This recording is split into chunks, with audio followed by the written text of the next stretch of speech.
Welcome to the Planet of Maths channel. In this episode, we're going to solve equations with absolute values, and this will be a second level topic. In this video, we'll solve examples like the ones here. Let's start with example A. The absolute value of x plus 3 equals 4. This equation is a bit of a recap from the first level. An example like this is done by looking at what's inside the absolute value, which is x plus 3. And we first set this x plus 3 equal to the number here, which is 4. Or we have a second option, that what's inside here, x plus 3, can also be equal to this number, but with a minus sign. Here, we want just x, so we subtract 3 from both sides of the equation. The 3's cancel out, leaving just x, and here, 4 minus 3 gives us 1. And that's my first solution. But there will also be a second solution. Here, to get x, now I subtract 3 from both sides of the equation, just like in the previous case. And the 3's cancel out again, leaving just x equals, and minus 4 and minus 3 gives me a total of minus 7. This is the result for example A. In example B, it is similar, but here we have fractions, so it will be a bit more challenging to calculate.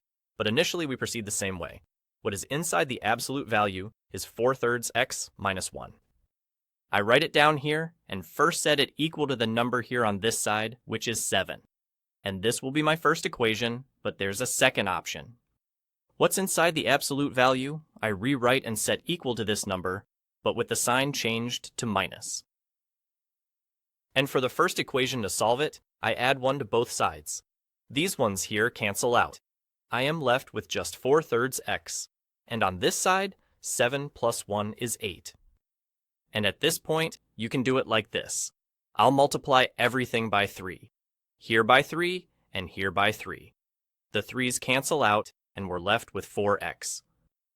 Here, 3 times 8 equals 24. And I divide by 4 on this side and this side. This gives me that x will be equal to 24 divided by 4 is 6. That is the first solution to this equation. I'll have a second solution from this equation on this side. Again, I'm adding 1 to both sides because I want only x's here. The 1's cancel out. I'm left with 4/3 x, and minus 7 plus 1 is minus 6. I'm multiplying everything by 3. So here by 3, and here by 3, the 3's cancel out, and I'm left with 4x, and here 3 times negative 6 is negative 18. I'm dividing everything by 4, so here we will divide by 4, and here also by 4. Here the 4's cancel out, leaving x, and here 18 and 4 can also be simplified by 2. I'll have a negative result, 9 on top and 2 on the bottom after simplifying by 2. And these are the solutions for example B. In example C, it looks a bit more intimidating because we have 2 absolute values. But note that these are the same absolute values. We have x minus 1 here and the same here. So we do it like this. We look at it as if there were 3 of these absolute values plus another 2 of the same absolute values. Well, 3 plus 2 gives us 5 of these absolute values. And here I used multiplication because the multiplication was here and here. I wanted it to be visible. I added 3 values plus 2 values. I have 5 values of x minus 1, and that equals 10. I don't want that 5 to be here, so I'll divide everything by 5. Here I'll divide by 5, and here as well.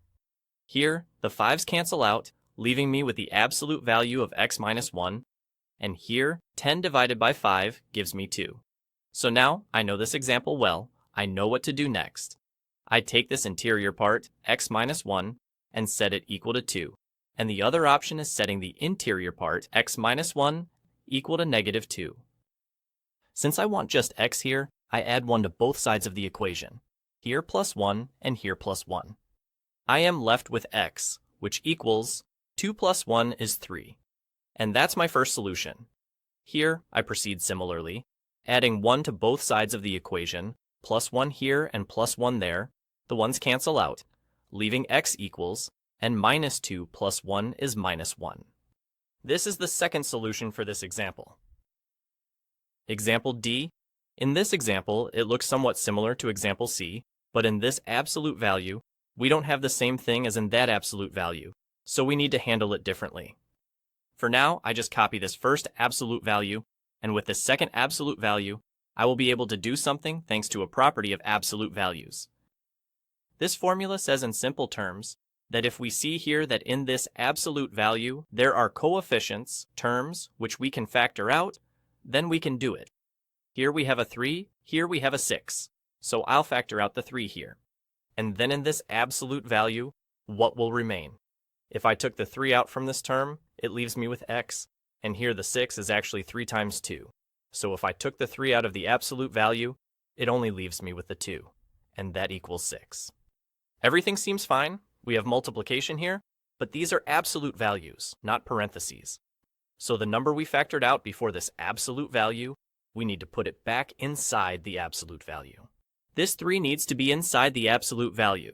Sometimes it won't make much of a difference. In the case of positive numbers, nothing really changes. That's because the absolute value of 3 is just 3. And then I just rewrite x plus 2 and rewrite the 6 as well. I have a nice situation here because I have the same thing inside the first absolute value and the same thing inside the second absolute value. Here is one absolute value, and here are 3 absolute values of x plus 2. So we can add them up. 1 absolute value plus 3 absolute values together make 4 absolute values of x plus 2. And that equals 6. And things are getting more fun. Now this 4 is in our way, so we divide everything by 4. 4 here at the bottom and 4 here at the bottom. Here these 4's cancel out, leaving me with just the absolute value of x plus 2. And here I can also simplify 6/4. After dividing by 2, I get 3/2. And now I'm exactly in that typical spot where I know what to do. At this point, when I have the absolute value of something equal to 3/2, I first set the interior x plus 2 equal to the number 3/2. Or there's another option. This interior part, x plus 2, I set it equal to the number, but with a minus, which is minus 3/2. And I solve each of these equations. Here, I can start by subtracting 2 from both sides. From that, it seems like it is 3½ minus 2. To subtract this, I need to do it like this. 3/2 is 3/2, and I'll change this 2 into a fraction. I want a fraction here in a common denominator, so I need to put a 2 at the bottom. Then, for it to still be 2, the top needs to have a 4, because 4 divided by 2 gives me 2. Thanks to that, I now have a common denominator, so I can subtract 3/2 minus 4/2 gives me negative 1/2. That's the first solution. The second solution will come from here. First, I can subtract 2 from both sides. I'll get that x equals minus 3/2 subtract 2. And I'll do the same thing I did on this side, which is to get a common denominator. Minus 3/2 stays, and I write that 2 over a fraction bar, which will be 4 over 2. 4 over 2 is the same as 2, and I also have a common denominator, so that's what I was looking for. Minus 3/2 and minus 4/2 together equals minus 7/2. And here I have 2 solutions for my example. In the example E, I have 3 absolute values, of which I can actually see what I can do with 2. Here I can do something, and here I can do something. So for now, I will rewrite the first absolute value. I can factor out the 4 in front of the absolute value. It will be 4 times. I take out the 4 here in front of the absolute value, and I am left with just x.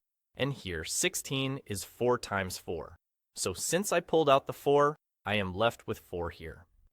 But here, if I factor out the 4 in front of the absolute value, I need to remember that this 4 should be inside the absolute value. There is a minus here, and here I do the same thing. What can I factor out in front of the parentheses? Well, I can factor out the 2. I factor out the 2 in front of that absolute value. In the absolute value from this piece, I am left with x. And from this piece, 8 is 2 times 4. So if I factor out the 2 in front of the absolute value, I am left with just 4. And here too, that 2 which I factored out should be enclosed in the absolute value. It should look something like this. And that's equal to 7. I'll leave this first part for now. The absolute value of 4 is 4. The absolute value of 2 is simply 2, so I write down 2. The absolute value of x minus 4 equals 7. I left some space for this absolute value because it's a bit special. I'll put it aside for now. Here it turns out that I can also factor something out of the absolute value. I can factor out the number -1. And then it will be like this. This -1 is a sign change. This 4 will now be negative 4 because if I multiplied a negative by a negative, I would get a positive number 4. And this x, since it was negative, will now be positive after factoring out this one. And of course, we have to remember that this should be an absolute value. What I removed before the absolute value, I now place inside the absolute value. The absolute value of negative 1 is simply 1. Inside this absolute value, I will change the order of this x. The positive part I'll write first, and the negative 4 I'll write afterwards. This one here is actually unnecessary, so I can write it as the absolute value of x minus 4. And it turns out that the absolute value of 4 minus x is the same as the absolute value of x minus 4. This is a property of absolute values. Such expressions are equal. The expression x minus 3 in absolute value can also be written as 3 minus x in absolute value, and that's okay. The absolute value of 2 minus x is the same as the absolute value of x minus 2. These are all true equalities, and I will use exactly what I have calculated here. The absolute value of 4 minus x, which I had here, I can write it as the absolute value of x minus 4. And I change this absolute value so that I have the same absolute values everywhere. X minus 4 is here, x minus 4 is here, x minus 4 is here. Here is one such value, we add 4 such values, so we already have 5 such values, but we subtract 2 such values, so we are left with 3 such values. 3 times the absolute value of x minus 4 equals 7, and it's getting better and better. We don't want the 3 here, so we divide everything by 3. The 3 goes down here, the 3 goes down here. Here the 3's cancel out. I'm left with the absolute value of x minus 4, and that will equal 7/3. And now I can break this down into these two absolute values. First, I set the interior part x minus 4 to this number 7/3, and the second option is to set the interior part x minus 4 to this number, but negative, minus 7/3. I add 4 to both sides of this equation. I add 4 here, I add 4 here. I get that x equals 7/3 plus 4. I'll write it like that for now. Next, I need to get a common denominator. This time, I need the number 3 in the denominator, but this fraction here has to be the same as the number 4. So, in order for this fraction to be 4, the numerator has to be 12, because 12 divided by 3 gives me 4. I replace the number 4 with such a fraction, and now I can add it. X will equal 7 plus 12, which is 19 over 3. And that's my first solution. I will have the second solution to this equation. First, I add 4 to both sides, plus 4 here and plus 4 here. So, x will be equal to minus 7/3 plus 4. I need to get a common denominator again. I'll do it exactly the same way as here. So it will be minus 7/3 plus, under the fraction line, I want to have 3. So at the top, it has to be 12 for this fraction to be equal to 4. 12 divided by 3 equals 4. So I calculate minus 7/3 plus 12, minus 7 plus 12 is 5. So here it comes out to 5/3. And these are the two solutions to my example E. Example F, here we have a fraction, and in the denominator we have our absolute value. So here we have to do this. We don't want the absolute value to be in the denominator, so we will multiply everything by this absolute value of x minus 3. Such an absolute value of x minus 3 will appear up here, and I will multiply that. And the absolute value of x minus 3 will appear here, and here I will multiply by 1. Here we notice that this simplifies. The entire absolute value cancels out here. The one from the top and the one from the bottom, and I'm left with just the number 2. And on this side, the absolute value of x minus 3 multiplied by 1 is simply the absolute value of x minus 3. And if I reverse the sides, write absolute value of x minus 3 equals 2, it now becomes a quite typical example. The only thing is that at the beginning, you would need to make an assumption. X minus 3, which is in the denominator, cannot be equal to 0. The denominator can never be 0. From this, it follows that x cannot equal the number 3. This is the assumption. And besides that, we now calculate normally. We take what's inside the absolute value, x minus 3, and first set it equal to 2.